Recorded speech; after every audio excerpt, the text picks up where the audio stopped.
بالله من الشيطان الرجيم بسم الله الرحمن الرحيم الحمد لله رب العالمين وصلى الله على أفضل الأنبياء وسيد المرسلين وعلى آله الطيبين الطاهرين المعصومين ولعنة الله على أعدائهم أجمعين أما بعد بسم الله الرحمن الرحيم ألم يجدك يتيما فآوى ووجدك ضالا فهدى ووجدك عائلا فأغنى ناظرین کرام السلام علیکم ورحمۃ اللہ وبرکاتہ۔ جس طرح سے آپ حضرات مستحضر ہیں کہ ماہ مبارک رمضان کا مہینہ پر اپنی رحمتیں اور برکتوں کے ساتھ روا دوا ہیں اور ہم خدا کی رحمت کے سائے میں زندگی بسر کر رہے ہیں، اور اسی ماہ مبارک رمضان کا ایک اشرا ہم سے گزرنے والا ہے، اور آج ماہ مبارک رمضان کی 10ویں تاریخ ہے، اور آج وہ تاریخ ہے جو منسوب ہے کائنات کی اور عالم اسلام کی اس عظیم شخصیت سے جس کا نام ہے جناب ام المومنین خدیجۃ الکبریٰ سلام اللہ علیہا۔ جناب خدیجہ کون تھی اور کون سے احسانات آپ کے ہم پر اور عالم اسلام پر عائد ہیں؟ جناب پروردگار عالم ارشاد فرماتا ہے کہ علم یجدک یتیما فآویٰ، کہ اے میرے حبیب، اے میرے پیغمبر محمد مصطفیٰ صلی اللہ علیہ وآلہ وسلم، علم یجدک یتیما، کیا ہم نے آپ کو یتیم پا کر، علم یجدک یتیما فآویٰ، ہم نے آپ کو یتیم پا کر آپ کی پشت پناہی نہیں کی؟ علم ووجدک عائلا فاغنی، اور ہم نے آپ کو قسم پرسی کے حالت میں دیکھا تو آپ کو کیا ہم نے غنی نہیں کر دیا؟ مورخین ارشاد فرماتے ہیں کہ یہاں پر اللہ تعالیٰ نے جو یتیم پانے کے بعد جو آپ کی پشت پناہی کی ہے وہ حضرت ابو طالب کے ذریعے سے کی ہے، اور جو آپ کو تنگ دست پا کر جو آپ کو غنی کیا ہے وہ جناب خدیجہ سلام اللہ علیہا کے مال سے آپ کو غنی کیا ہے مال۔ اگر ہم جناب خدیجہ سلام اللہ علیہا کی سیرت پر نگاہ ڈالیں تو ہمیں جناب خدیجہ کے زندگی کے 3 پہلو نظر آئیں گے۔ اگر ہم چاہیں تو 3 حصوں میں جناب خدیجہ کے زندگی کو 3 حصوں میں تقسیم کر سکتے ہیں۔ پہلا حصہ قبل از اسلام، اسلام کے پہلے کا حصہ، دوسرا حصہ اسلام کے بعد کا حصہ، اور تیسرا حصہ جو ہے وہ ہے شیب ابی طالب کا حصہ، کہ شیب ابی طالب نے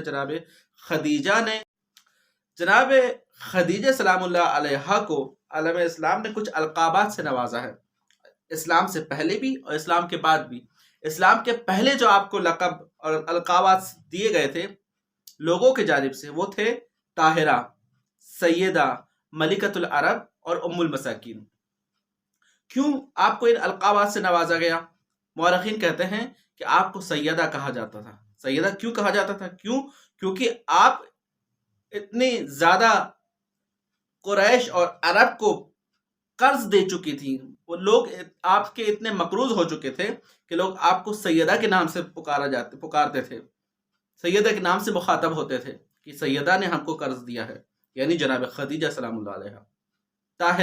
طاہرہ آپ کو اس لیے کہا جاتا ہے کہ زمانے جاہلیت میں، وہ زمانہ کہ جب بچیوں کو زندہ درگور کر دیا جاتا تھا، جہاں پر عورت کا کوئی مقام اور منزلت نہیں تھی، جہاں پر صنف نسواں کو صرف اور صرف ایک میراثی اقدار سمجھا جاتا تھا، اس زمانے میں بھی جناب خدیجہ سلام اللہ علیہا نے اپنی نجابت اور طہارت کا وہ اور پاکیزگی کا وہ اہتمام کیا ہے کہ لوگوں نے آپ کو طاہرہ کے نام سے جاننا شروع کر دیا۔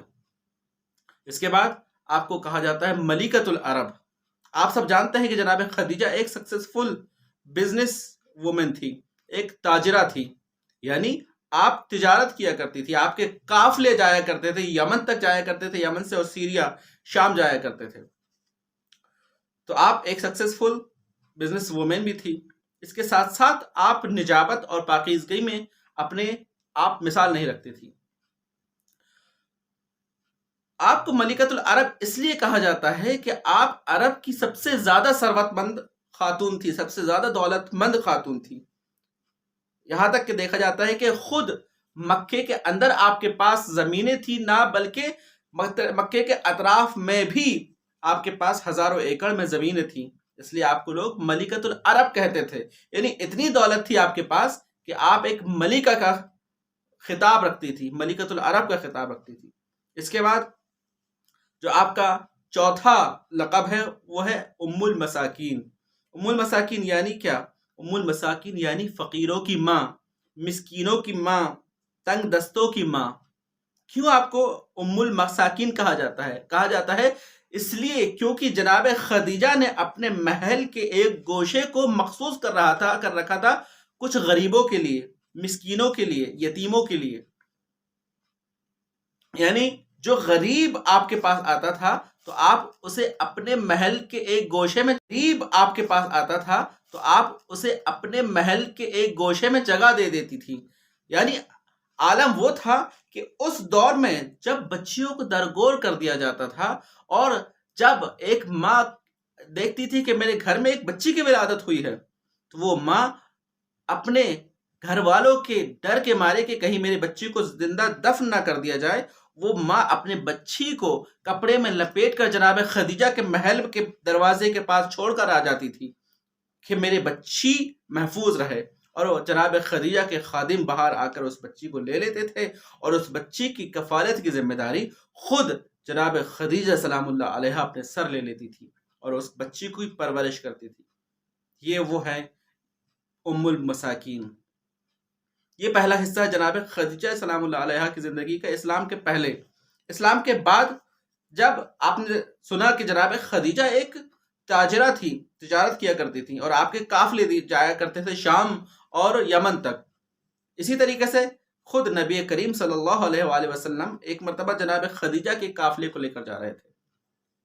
جب آپ جناب خدیجہ کے قافلے کو لے کر شام گئے اور وہاں سے واپس آئے تو آپ کے خادموں نے جب نبی کریم کی تعریف کرنا شروع کی ہے جناب خدیجہ کے سامنے کہ ہم نے محمد مصطفیٰ کو امین پایا، ہم نے صدیق پایا، ہم نے آپ کو مہربان پایا، ہم نے آپ کو دیکھا کہ آپ کتنے اخلاق کے ساتھ اپنے ساتھیوں سے برخورد کرتے تھے، آپ کتنے مہربان تھے ہمارے اوپر، آپ ہمیشہ سچ بولتے تھے، آپ ہمیشہ یتیموں اور مظلوموں کی مدد کیا کرتے تھے پورے راستے پر. ان تعریف کو سن کر جناب خدیجہ سلام اللہ علیہ اتنی متاثر ہوتی ہیں جناب نبی کریم سے کہ شادی کا پیغام بھجوا دیتی ہیں محمد مصطفیٰ صلی اللہ علیہ وآلہ وسلم کو.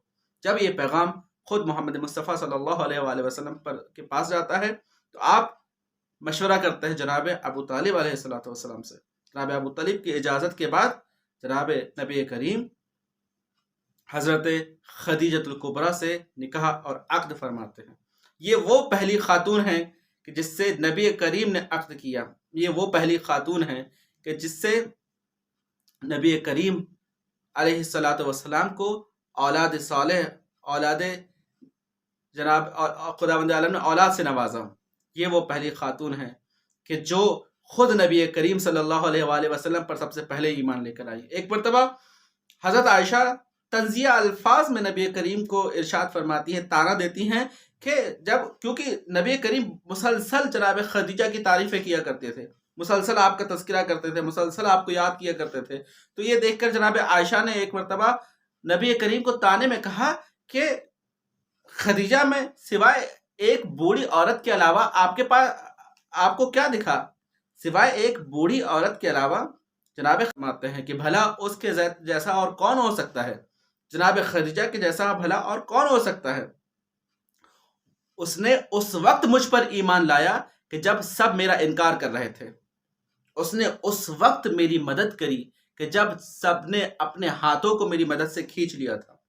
اس نے اس وقت مجھے اپنا مال دیا کہ جب لوگ مجھے اپنا مال دینے سے انکار کر رہے تھے. اور اس نے اس وقت مجھے صاحب اولاد کیا کہ جب لوگ مجھے ابتر کا تانا دیا کرتے تھے. بھلا جناب خدیجہ سلام اللہ علیہ سے بہتر اور کون ہو سکتا ہے؟ اس کے بعد خود نبی کریم صلی اللہ علیہ وآلہ وسلم سے روایت ہے کہ دنیا میں 4 عظیم عورتیں گزری ہیں، 4 عظیم عورتیں گزری ہیں، جن میں سے سب سے پہلی ہیں جناب آسیہ، فرعون کی بیوی. دوسری ہیں جناب مریم، والدہ حضرت عیسیٰ مسیح علیہ السلام. تیسری ہیں حضرت فاطمہ الزہرا سلام اللہ علیہ، اور چوتھی ہیں حضرت خدیجہ ام المومنین سلام اللہ علیہ. یہ 4 خواتین ہیں کہ جنہیں عالم اسلام میں ایک فوقیت اور نمایاں مقام حاصل ہے. یہ تھی اسلام کے بعد آپ کی زندگی. ایک ہے اور آخری حصہ ہے شیب ابی طالب کی زندگی. جب کفار قریش نے جناب نبی کریم کا بائیکاٹ کر دیا، آپ کے خانوادے کا بائیکاٹ کر دیا، تو آپ شیب ابی طالب میں زندگی گزارتے تھے۔ شیب ابی طالب میں کیا حالت وہ تھا کہ ساری طرف سے آپ کے اوپر پہرا، آپ کے اور آپ کے خانوادے کے اوپر پہرا بٹھا دیا گیا تھا کہ نہ آپ سے کوئی رابطہ کر سکے، نہ آپ سے کوئی چیز خریدی جا سکے، نہ آپ کو کوئی چیز بیچی جا سکے۔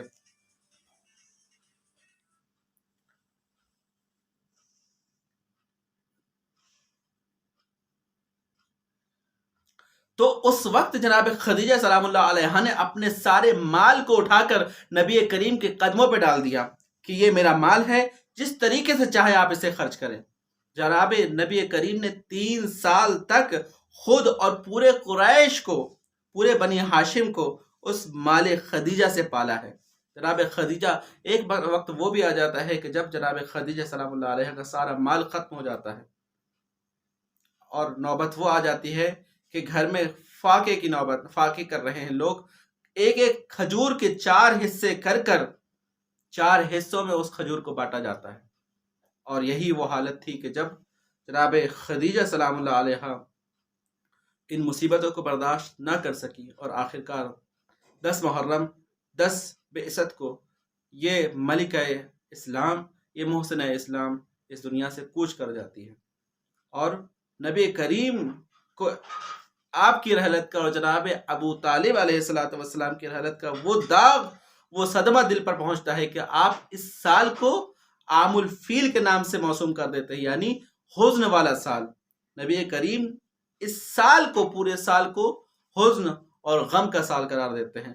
پروردگار عالم سے دعا ہے کہ خداوند عالم ہمیں محمد و آل محمد کے ساتھ محشور فرمائے۔ پروردگار عالم سے دعا ہے کہ ہمیں غلامان جناب خدیجہ ام المومنین علیہ السلام میں قرار دے۔ خداوند عالم سے دعا ہے کہ ہمیں معرفت جناب خدیجہ سلام اللہ علیہ عطا فرمائے۔ والسلام علیکم ورحمۃ اللہ وبرکاتہ۔